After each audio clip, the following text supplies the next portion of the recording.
Hello दोस्तों, मेरा नाम है आशीष मैती और आज हम लोग एक बहुत ही ज़्यादा इंटरेस्टिंग टॉपिक में बात करने के लिए आए हैं।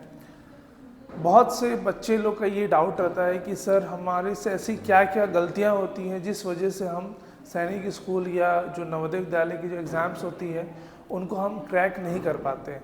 या फिर हम लोग इसको ऐसे भी समझ सकते हैं कि what are the most common reasons for not cracking Navodaya Vidyalaya examination और सैनिक स्कूल एग्जामिनेशन। ठीक है, तो सबसे पहले तो जो कॉमन मिस्टेक्स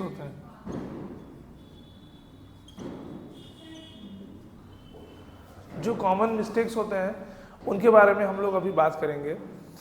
तो देखिए, सबसे पहला और जो सबसे इम्पॉर्टेंट जो कॉमन मिस्टेक जो मोस्टली टाइम मेरे से देखा गया है वो ये है कि बहुत से बच्चे ऐसे होते हैं जिनको कि पर्सनली सैनिक स्कूल में जाने का इच्छा नहीं होता है।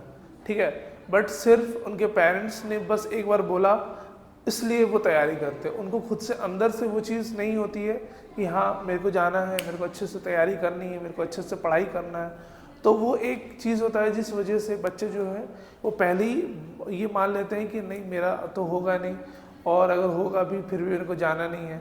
ठीक है, तो उस वजह से क्या होता है कि वो लोग तैयारी भी अच्छे से नहीं करते हैं और बहुत एक बड़ा चांस बन जाता है कि सिलेक्शन फिर वैसे में नहीं होगा।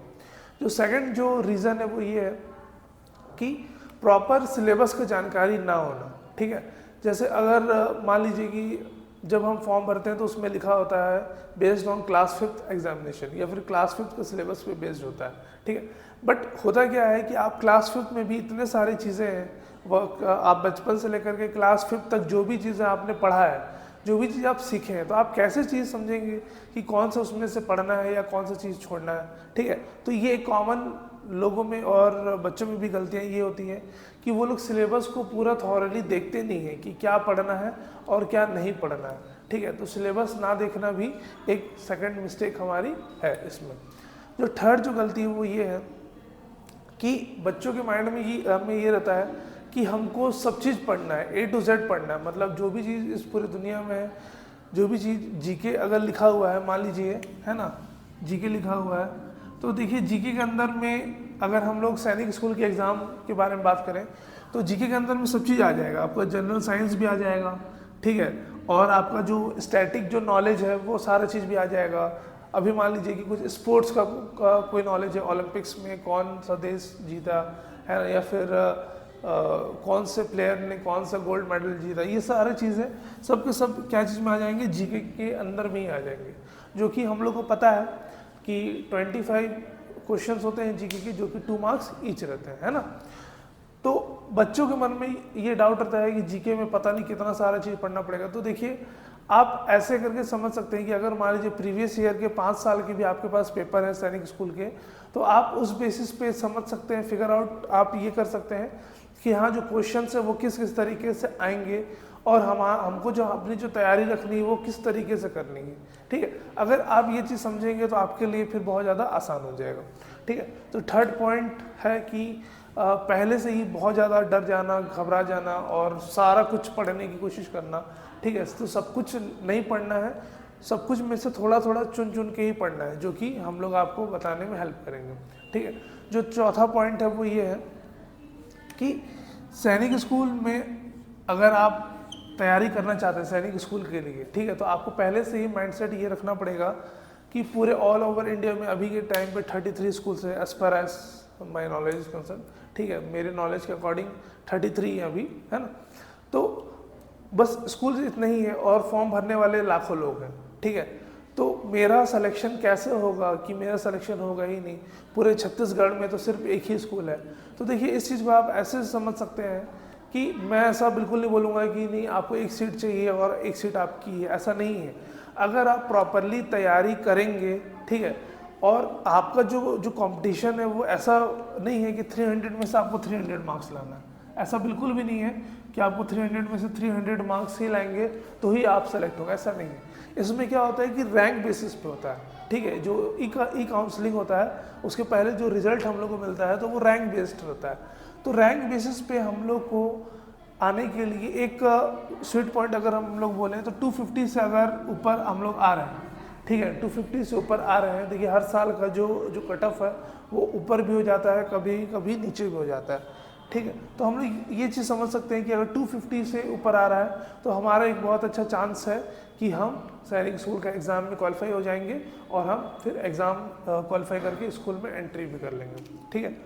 चौथा जो चीज़ है कि बहुत सारे पेरेंट्स के माइंड में भी ये चीज़ें रहती हैं कि हम लोग को कितने टाइम के लिए तैयारी कराना है ना, कि 3 मंथ के लिए कराना है, 6 मंथ के लिए कराना है, 1 ईयर के लिए कराना है, ठीक है। तो इसके लिए मैं आपको ऐसे भी समझा सकता हूँ इस चीज़ को कि अगर जब आप बोलते हैं कि मेरे को कोई डांस सीखना है तो मेरे को कितने दिन डांस सीखना है, तो देखिए अगर आप 3 महीने में अगर आप डांस सीख रहे हैं तो आपके स्टेप्स तो प्रॉपरली मालूम हो जाएंगे, ठीक है।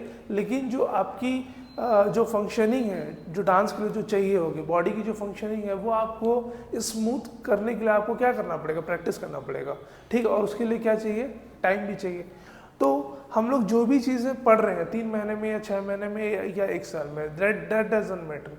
मेन चीज़ क्या है कि आप उसमें कितना ज़्यादा प्रैक्टिस कर रहे हैं और कितना ज़्यादा ध्यान दे रहे हैं। अगर आपने बस एक बार क्या किया कि पढ़ लिया और उसको छोड़ दिया, ठीक है, तो वैसे में क्या होगा कि चीज़ें आपके माइंड से आउट हो जाएंगी और जब आप चीज़ें भूल जाएंगे तो एग्ज़ाम में जब आप रिकॉल नहीं कर पाएंगे तो ऑब्वियस सी बात है कि आपका मार्क्स उतना अच्छा नहीं आ पाएगा जितना कि अच्छा आ सकता है।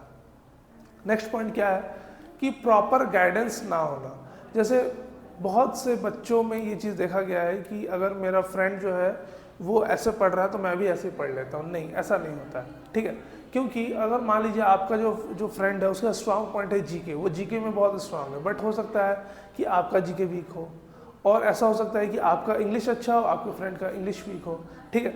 तो हर किसी के अकॉर्डिंगली क्या करना पड़ता है, हम लोग स्ट्रेटजी बनाना पड़ता है कि हाँ इस बच्चे का इस सब्जेक्ट में नंबर सही नहीं आ रहा है, इस सब्जेक्ट में इसको स्ट्रॉन्ग करना की बहुत ज़्यादा ज़रूरत है, तब जा करके ये एग्ज़ाम में अच्छे से ये क्वालिफाई कर लेगा।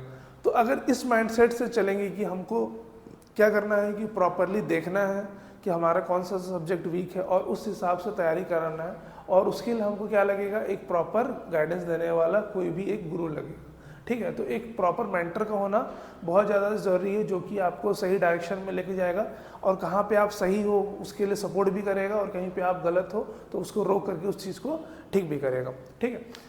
नेक्स्ट पॉइंट जो है वो है कि टाइम मैनेज बच्चे जो है वो प्रॉपरली नहीं करते हैं। बहुत बार क्या देखने में मिलता है कि आपका जो एग्ज़ाम है, ठीक है, टोटल आपका जो एग्ज़ाम होता है वो 150 मिनट का होता है, ठीक है। 150 मिनट मान लीजिए कि 2 आवर एंड 30 मिनट, ठीक है, 2 आवर होता है एंड 30 मिनट। तो ये जो टाइम रहता है तो इस टाइमिंग में भी बच्चों के बहुत सारे क्वेश्चंस छूट जाते हैं। तो छूटने का कारण क्या है कि वो टेस्ट जो है वो नहीं देते हैं, ठीक है। तो टाइम मैनेजमेंट अगर आपको करना है तो आपको क्या करना है कि हर वीक आपको टेस्ट देना है। अगर हर वीक नहीं भी दे पा रहे हैं फिर भी 1 मंथ में कम से कम आप 2 टेस्ट देने की कोशिश कीजिए, और जब आप टेस्ट दे देते हैं तो उसके बाद आप उस पेपर को दोबारा से देखिए कौन कौन से क्वेश्चन जो गलत हो गए हैं। जैसे हमारा जो पैटर्न है जो पढ़ाने का, हम लोग कैसा करते हैं कि हर सैटरडे को टेस्ट लेते हैं, ठीक है, हर Saturday, each and every Saturday को हम टेस्ट लेते हैं, और उस टेस्ट का जो भी रिजल्ट होता है उस बेसिस पे बच्चे लोग को हम लोग बता देते हैं कि देखिए ये आपका सही है, ये आपका सही नहीं है, विथ मार्क्स, ठीक है।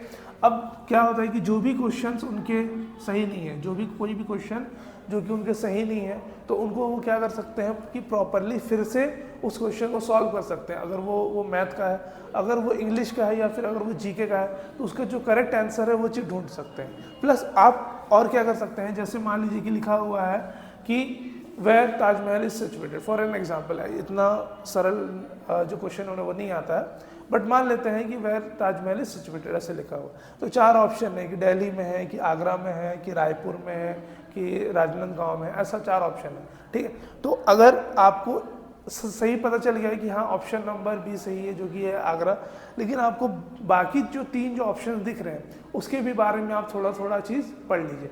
क्योंकि क्या होगा कि अगर मान लीजिए कि आप 5 साल के पेपर सॉल्व कर रहे हैं, ठीक है, तो उसमें जो ऑप्शन नंबर 1 है अगर वो इस साल सही है तो हो सकता है कि नेक्स्ट ईयर जो बाकी के जो ऑप्शन है उसमें से भी क्वेश्चन उठा लें।